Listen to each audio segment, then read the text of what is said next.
కొత్త సంవత్సరం తొలి రోజున శ్రీ జోగులాంబ బాల బ్రహ్మేశ్వర స్వామి ఆలయాలకు భక్తుల రద్దీ పెరిగింది.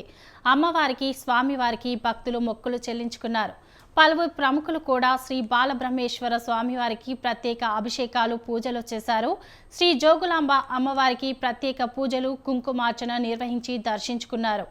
ఆలయం అర్చకులు వారికి వేద ఆశీర్వచనం చేసి ప్రసాదాలు అందజేశారు.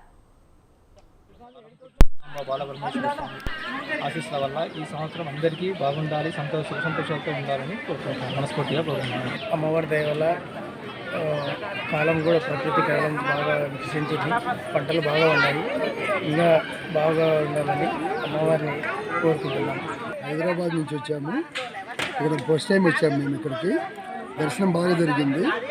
అమ్మవారి కుంకుమ పూజ చేసుకున్నాము. అది కూడా చాలా బాగా జరిగింది. సంతోషంగా ఉంది. మా ఫ్రెండ్స్ రెండు ఫ్యామిలీ కలిసి వచ్చాము ఇక్కడికి. అయితే మా ఫ్రెండ్ వాళ్ళ అబ్బాయి అమెరికా వెళ్ళాలనుకుంటున్నాడు. మేము దానికోసమే మేమందరం కోరుకున్నాము. అట్లానే మా బాబు కూడా 10th క్లాస్ చదువుతున్నాడు.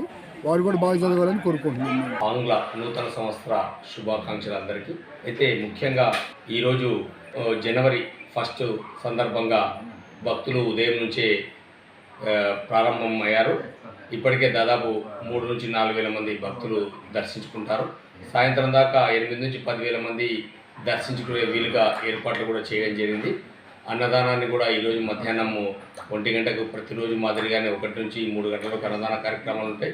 ఇందుకు గాను అన్నదానం కూడా ఈరోజు భక్తులు ఎక్కువగా వచ్చే అవకాశం ఉందని చెప్పి అన్నదానానికి కూడా ఎక్కువ మంది అన్నదానానికి వీలుగా ఏర్పాటు కూడా చేయడం జరిగింది. క్యూ లైన్స్ కానివ్వండి, మంచినీటి వసతి అన్ని విధాలు ఏర్పాటు చేయడం జరిగింది.